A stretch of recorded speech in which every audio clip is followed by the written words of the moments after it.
Yeah, more questions.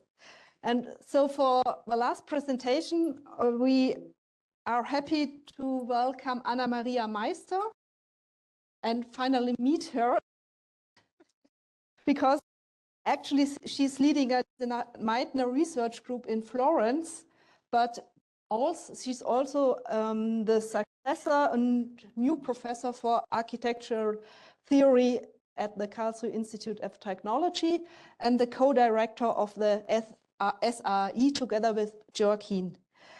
And she edited in 2022 a book with the title Radical Pedagogies, which included discussions of the aspects of Frei Otto's teaching.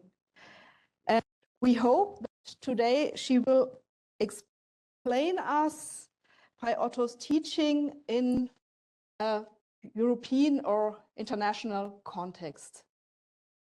Yeah, please. Thank you so much for the introduction, and I will not repeat all the names to thank for, but thank you all for being here. As you can see, there's no, how do I start the presentation? Probably like this. Is this interesting? Well, we'll talk a little bit about institutionality now. Exactly.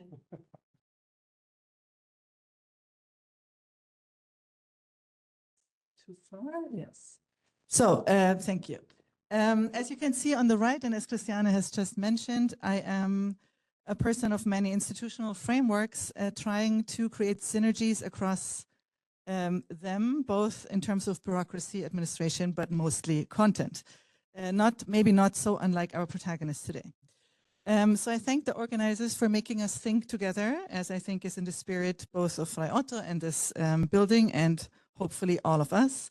And I can also only say that I'm very grateful for the archive, for making us go to the archive again, because every time you go, you find things that make you think anew. And the question that I will trace today, and that Otto traced, form finding for society, is acute as ever, as we've heard from several people today.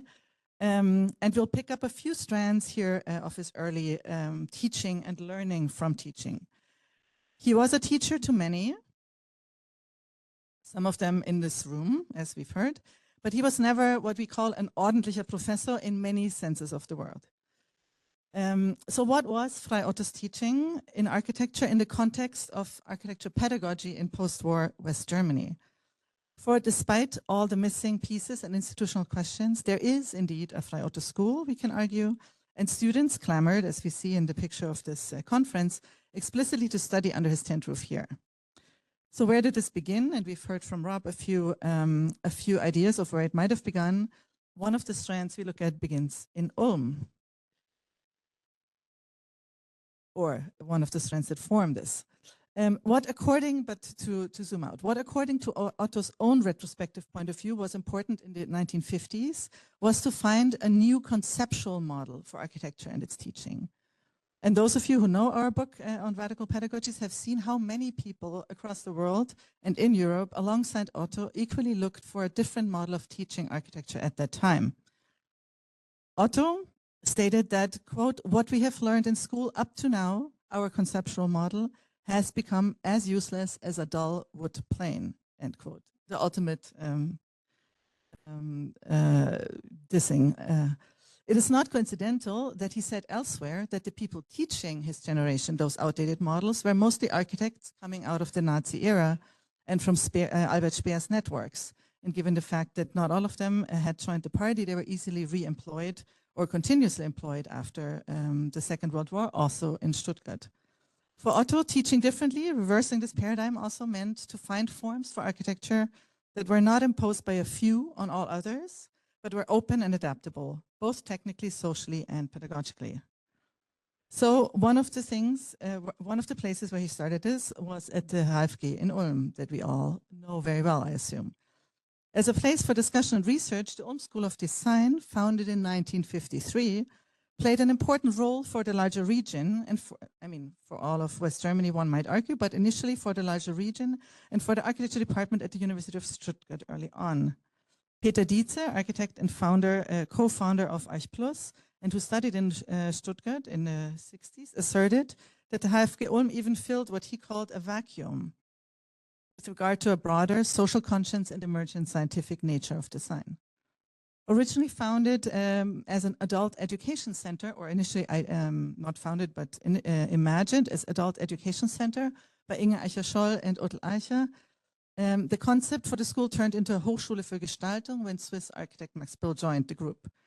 And these roots are important to understand the school's mission and its institutional role in post-West Germany, and also maybe Frei Otto's thinking about pedagogy. Accordingly to the spirit, the school was funded to a substantial degree by American re-education programs of the High Commissioner of the Occupying Forces, and a lot can be said, and I won't say it, about funding of an institution and governmental involvement. Exchange between the two institutions, Stuttgart and Ulm, took place also by way of the HFG's publications, both the official journal Ulm, as well as the student magazine Output, and through people, the teachers like the philosopher and mathematician Max Bense and Frei Otto, who both taught at the HFG Ulm before coming to Stuttgart. In design history, the school became known for the neo-rationalist forms that would define much of the decades to come in West Germany, often hailed as like the good objects. Others hailed it for introducing cybernetics into design education, and we already see some loops. There will be a lot of feedback loops, I think, over the 2 days. But in fact, I would argue that these two approaches were never really separate or consecutive or opposed in terms of method. Rather, they were both driven by an understanding that the environment needed to be reshaped through intentional form giving and by the need for scientific processes. And both were aesthetic endeavors that was something that Otto encountered when he came to the school in 1959. In January 59, some 8 years before he organized his research center and just as long before the start of the student protests really took off in Germany, Otto taught a seminar at the HFG Ulm as a guest lecturer.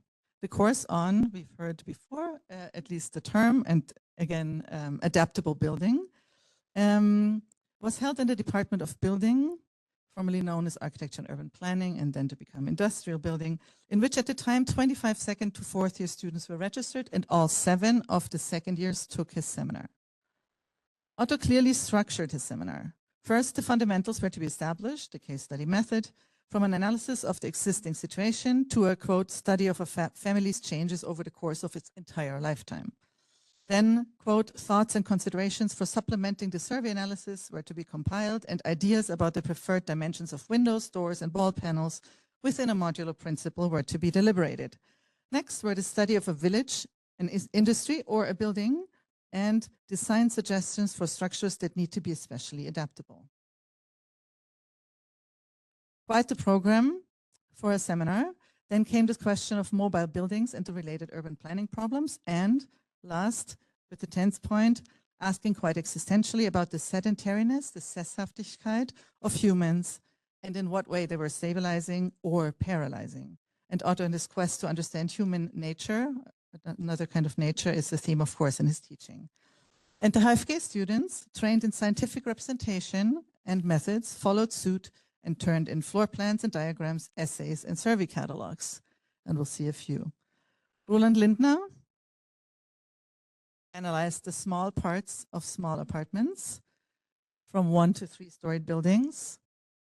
Horacio Denot studied adaptable office buildings and their infrastructures.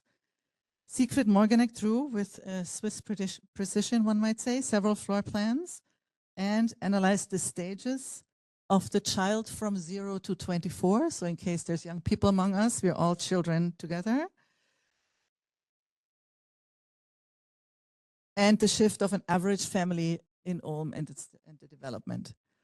Schmitz and Urban handed in 2 months too late and hoped it still counts, and produced, maybe as compensation, hugely detailed fold-out listings of a tectonic analysis of parts and materials and their suitability for adaptable building.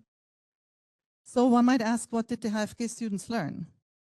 At the very least, to work through the question of adaptable architecture across scales while asking a few big questions. And if we talk about the synergy of teaching and research, in Otto's case, the cross-weaving of his research in the Entwicklungsstätte, his work in his office, and the teaching were apparent at all times.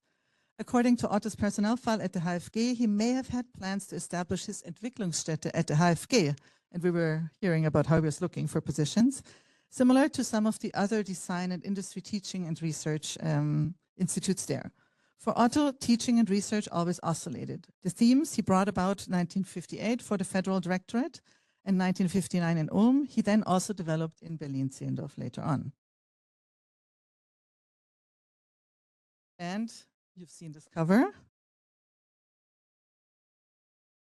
He also, not only did the students learn from Otto, but as we've heard, Otto also learned from his students. And he saw studying and learning architecture not as a top-down activity, but as a shared or even reversed activity. So Otto featured the work of some of his HFG students in his self-published Mitteilungen, issue 6, on adaptable buildings later in 1959. So here's Morgenek's synthesis and Lindner's facade and floor plan analysis. But Otto also not only featured his students, he learned from them at the HFG, I would argue, the aesthetics of data visualization. And we have seen that his sketches usually look a bit different when he tries to communicate information. And he even used it to compare the efficiency of his students' proposals in his publication where he featured their work. Andres Casillas' work was not featured in the magazine. He had analyzed people, but similar in visual and analytic treatment to the facade parts or floor plans. So what some of the HFG students could have learned maybe from Otto was to read society not as an aggregation of standardized individuals, but as a collective. Otto's seminar had ripple effects beyond his presence as a teacher at the HFG. A few years after the seminar, books by Frei Otto were held in the library at the HFG, and the question of adaptable building strategies was discussed in the student magazine Output. Architect Günter Günschel discussed the problems of adaptable building, citing Dörnach, who had also taught at the HFG, and Otto. Günschel discusses the need for adaptable building not despite, but precisely in the times of the Cold War, and agrees with Dörnach and Otto that the modernism needed now was a different one than the one from the 1920s that had a kind of more inert user. But he also admits, yes, if we do as Otto does, we do ask a lot of people if we ask them for self-reflection. Selbsterkenntnis.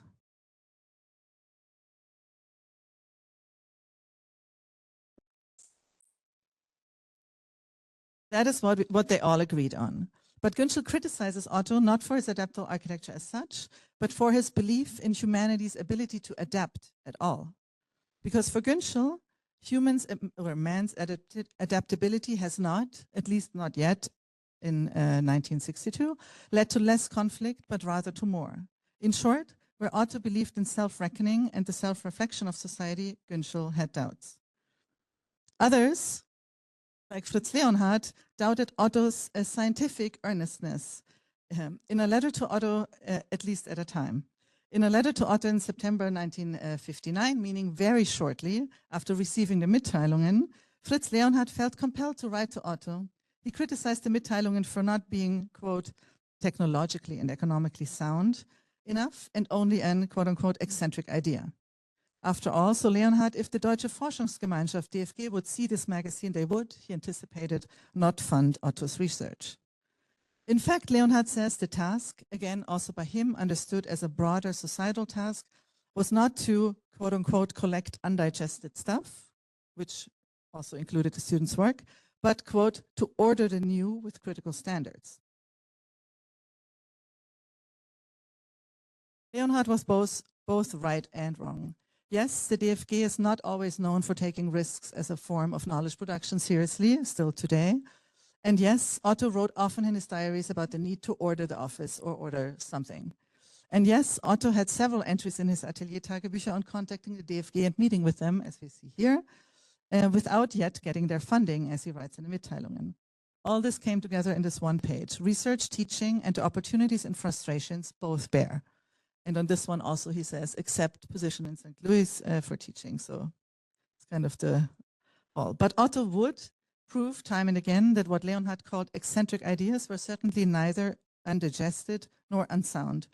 And his teaching, I would argue, was at the core of these kind of future works. And was at the core of several future works. 8 years after the seminar at the HFG, the Mitteilungen and Leonhard's letter, Otto built with Rolf Gutbrod the German pavilion for the Expo 67, a groundbreaking structure. The information system designed by the HFG crowd, namely Herbert Ohl, Meurer, Klar, Jung, and Kapitsky.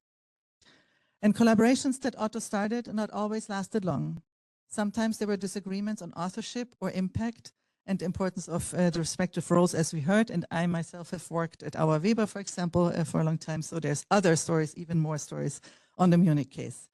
But there were people he met again and again, such as Otto Eicher, co-founder of the HFG and creator of the visual identity of the 72 games in Munich. Why do I mention this? The Munich games were supposed to be the counter games from the Nazi iteration 36 in Berlin, meant to be bright, light, and demonstrate the new democratic West Germany that Eicher and Otto had talked about in the 50s. A different conceptual model for a different generation, indeed. And the belief that architecture might reshape society, and not yet, and not merely society shaping architecture, was one the protagonists from that generation shared, both in Stuttgart and Ulm and Munich. There was skepticism, think of Günschler's questions, but there was a shared belief across institutions that these were not just forms or technological solutions, but necessary tools to give to society itself to find new democratic forms, and that architects had an active role in reshaping the world for and with that generation. So what happened?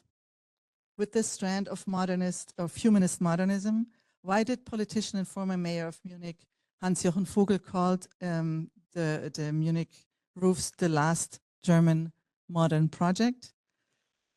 If this was the last modern project, what do we make of the postmodern phase of beliefs in an adaptable architecture for an adaptable society? And all these parallels, in conclusion, are both tempting and impossible.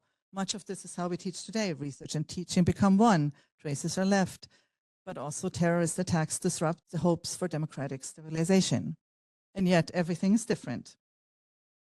There was something else at stake in the 1950s and 1960s that might be at stake today as well.